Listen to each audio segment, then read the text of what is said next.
kepanitiaan acara di pagi yang berbahagia. Wabil khusus Syekhuna Al-Mukarram Ayahanda Dr. Kiai Haji Ahmad Sarkosi Subki beserta Nini yang sangat Al-Fatih cintai. Mudah-mudahan melalui wasilah acara di pagi yang berbahagia ini menjadikan Allah Subhanahu wa Ta'ala senantiasa mengaruniai keberkahan, rahmat, maghfirah dan limpahan karunia lainnya kepada kita semua. Hadratil muhtaramin yang dirahmati oleh Allah Subhanahu wa Ta'ala, di kesempatan acara yang sangat mulia ini, Al-Fakir mendapatkan permohonan dari panitia pada 2 malam sebelumnya untuk mewakili atas nama keluarga menyampaikan pesan dan pesan. Ketika Al-Fakir menanyakan berapa lama waktu yang diberikan, panitia menyampaikan informasi sekitar 20 menit waktu. Dari mulai kecil hingga saat ini senantiasa memberikan berbagai macam petuah dan nasihat, baik itu di acara formal dan yang lebih banyak lagi adalah di saat-saat non formal, ketika terjadi dialog obrolan antara anak dan orang tua, yang sangat mungkin banyak petuah nasihat rahasia yang tidak semua orang tahu, yang itu hanya keluar ketika kami ngobrol berdua, yang mungkin bagi orang lain menyangka dengan sangkaan yang berbeda. Padahal ketika berdua itulah saat yang non formal, saat yang lepas ketika jalinan ikatan emosional sebagai ayah dan anak terjadi. Sungguh para al-mukarramin, banyak sekali filosofi tentang kehidupan yang Al-Fakir dapatkan.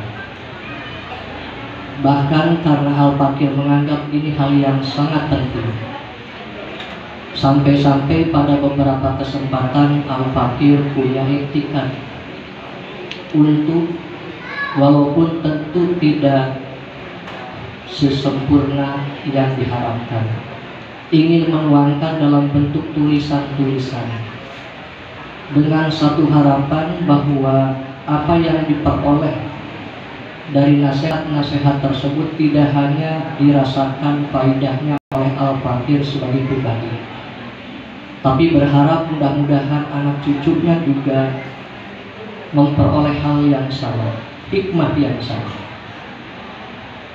Tetapi mungkin sampai detik ini belum bisa direalisasikan. Walaupun alhamdulillah sebagai salah satu bentuk upaya khidmat Al-Fakir kepada ayahanda, tentu masih banyak yang belum bisa tertuangkan dalam tulisan tersebut. Alhamdulillah, ketika imtihan Mas kalau tidak salah, setidaknya ada satu bahan awal ketika Allah Subhanahu wa Ta'ala memberikan kekuatan kepada Al-Fakir untuk bisa menuliskan bagaimana sekelumit dari perjalanan hidup yang mungkin hanya sekilas berupa biografi beliau. Tentu masih jauh dari kata sempurna dan bisa merangkum semua hal. Di kesempatan yang berbahagia ini, para al-mukarramin, wabil khusus para alumni, para simpatisan, keluarga besar Pondok Pesantren Bangsa Buddha, ada beberapa hal yang sekiranya ini sangat bermanfaat dan dirasakan oleh Al-Fakir. Yang pertama, dari sejak awal, bahkan dari sejak kecil, banyak momen yang Al-Fakir lewati bersama ayahanda dalam format acara yang ba'da maghrib kami berdua ngobrol. Kadang-kadang ketika di opname di rumah sakit menjadi saat yang berharga. Berhari-hari banyak sekali nasihat yang Al-Fakir dapatkan. Ketika Al-Fakir mendapatkan persoalan, Al-Fakir selalu sampaikan. Dan ketika beliau merestuinya, Al-Fakir dengan kekuatan tekad ada sandaran. Beliau selalu memberikan nasihatnya, memberikan penguat, motivasi dan semangat. Sehingga ketika menghadapi berbagai persoalan dalam hidup ini, dikala Al-Fakir sudah mendapatkan restu, apapun resikonya akan Al-Fakir hadapi. Karena apa? Al-Fakir yakin itulah ridho dari Allah Subhanahu wa ta'ala. Di dunia ini adalah harus sibuk. Dunia adalah alam sibuk kita. Jangan engkau berpikir santai ketika di dunia, karena nanti saat santaimu adalah ketika engkau sudah pastikan kakimu menginjak surga. Al-Fakir selalu diingatkan oleh beliau, kalau Anda tidak berani melakukan itu, Anda tidak perlu hidup, mati saja. Karena tidak ada gunanya hidup kalau tidak untuk orientasi. Maka Al-Fakir selalu diingatkan oleh ayahanda, ketika kita hidup di dunia, kita hanya mendapatkan apa yang disebut dengan kendaraan. Ayahanda tidak berharap Al-Fakir nanti harus menjadi seseorang dengan profesi tertentu.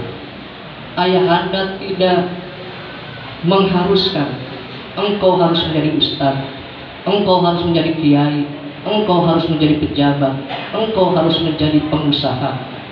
Tapi yang selalu diingatkan, dimanapun engkau berada, jadikanlah itu sebagai kendaraan untuk meninggikan kalimah Allah Subhanahu wa ta'ala. Al-Fakir selalu diingatkan oleh beliau, janganlah ketika hidup di dunia ini engkau malah sibuk dengan kendaraan itu. Engkau lupa bahwa kendaraan itu adalah alat untuk perjuangan, tetapi malah engkau sibuk berjuang untuk mencari kendaraan. Engkau malah sibuk berjuang untuk memperbagus kendaraan, sementara engkau lupakan bahwa kendaraan itu sejatinya hanya alat untuk mencapai tujuan. Beliau kemudian mencontohkan ketika mengelola pondok pesantren.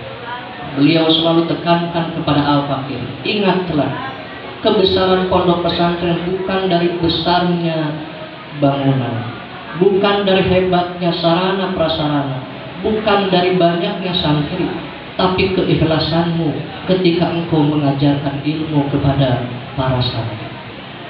Biarlah orang kemudian menganggap kita kecil, tapi mulia di hadapan Allah Subhanahu wa ta'ala. Banyak dalam kehidupan ini mereka berlomba-lomba dan berbangga-bangga dengan kendaraan di dunia, tapi mereka lupa bahwa sesungguhnya kemuliaan tidak diukur dari itu. Beliau selalu menganalogikan para al-mukarramin, engkau jangan silau dengan ulama yang ada di istana, tapi engkau harus cari kebarokahan dari para kiai yang mungkin ada di kampung, tapi mereka ikhlas dalam meninggikan kalimah Allah Subhanahu wa ta'ala. Engkau jangan silau dengan tokoh yang tenar, tokoh yang terkenal, tapi boleh jadi kebarokahan ada di mereka yang tidak dikenal bahkan oleh sekitarnya. Beliau selalu menekankan kepada Al-Fakir hal ini, sehingga beliau kemudian mengingatkan, dekatlah dengan berbagai amalan thariqah, selalu bermunajat kepada Allah Subhanahu wa ta'ala, karena di sanalah nilai-nilai spiritual, keikhlasan, ketawaduan, berserah diri kepada Allah Subhanahu wa ta'ala engkau akan dapatkan. Kemudian yang kedua dan barangkali yang terakhir, karena waktu yang terbatas, ada satu karakter yang beliau ajarkan kepada Al-Fakir. Dari sejak kecil beliau itu selalu menekankan harus fanatik dengan apa yang engkau yakini. Al-Fakir diajari tentang bagaimana tata cara ubudiyah sebagai ahli sunnah wal jamaah. Tetapi beliau pada kesempatan yang lain mengajarkan kepada Al-Fakir sebagai anaknya, ingatlah di dunia ini banyak orang yang mungkin tidak sama pendapatnya denganmu, tetapi mereka adalah saudara kamu. Mereka bukan musuhmu, apalagi mereka sama-sama berakidah Islam. Maka kemudian Al-Fakir senantiasa diajak ketika beliau menerima tamu dari berbagai kalangan, bahkan dari kalangan yang kata orang adalah kalangan dari orang atau golongan tersesat. Tapi beliau ajarkan kepada Al-Fakir, mereka adalah hamba Allah Subhanahu wa ta'ala. Mereka adalah manusia, mereka memiliki kemuliaan yang kita tidak tahu, karena Allah lah yang tahu kemuliaan mereka. Luar biasa para al-mukarramin, para alumni. Beliau ajarkan kepada Al-Fakir memegang prinsip secara teguh, tetapi terbuka ketika berhadapan dengan siapapun yang berbeda pendapat. Karena itulah barangkali ayahanda dikenal sebagai tokoh yang diterima oleh semua kalangan. Banyak sekali ayahanda contohkan kepada Al-Fakir ketika beliau melewati berbagai acara dengan berbagai ragam kalangan. Beliau ajarkan mereka adalah saudara-saudara kita. Berhusnudzonlah ketika mereka melakukan itu dan kita tidak melakukannya. Anggaplah kita tidak melakukan itu karena kita tidak mampu. Syukur mereka mampu melakukannya, sehingga ada bagian yang dilakukan oleh mereka yang tidak bisa kita lakukan. Dan sikap ini para al-mukarramin selalu dan terus beliau tampilkan di hadapan Al-Fakir, wabil khusus di acara non formal, di acara atau di momen ketika Al-Fakir ngobrol berdua, makan berdua. Kadang-kadang ketika Al-Fakir dalam momen-momen istirahat bersama beliau, keluarlah nasihat-nasihat yang sangat berharga bagi Al-Fakir dalam mengarungi kehidupannya. Yang terakhir, Al-Fakir diajarkan kepada beliau untuk selalu sederhana dan ingin tangan di atas lebih baik dari tangan di bawah. Suatu ketika di saat Al-Fakir masih di awal-awal mungkin, pernah meminta kepada beliau, ayahanda mohon diberikan kata belecek, referensi, siapa yang kira-kira bisa memberikan bantuan modal atau apapun. Beliau ketika itu menyatakan, Anda menjadi peminta-minta, tunjukkan apa yang bisa Anda kerjakan, tunjukkan karya yang bisa Anda lakukan, nanti uang akan mengejar-ngejar Anda. Engkau harus jadi orang kaya agar bisa bersedekah, bukan menjadi orang yang berpengharapan diberi sedekah oleh orang lain. Engkau harus menjadi orang yang mampu agar bisa membantu orang lain. Jangan berpikir ingin dibantu oleh orang lain.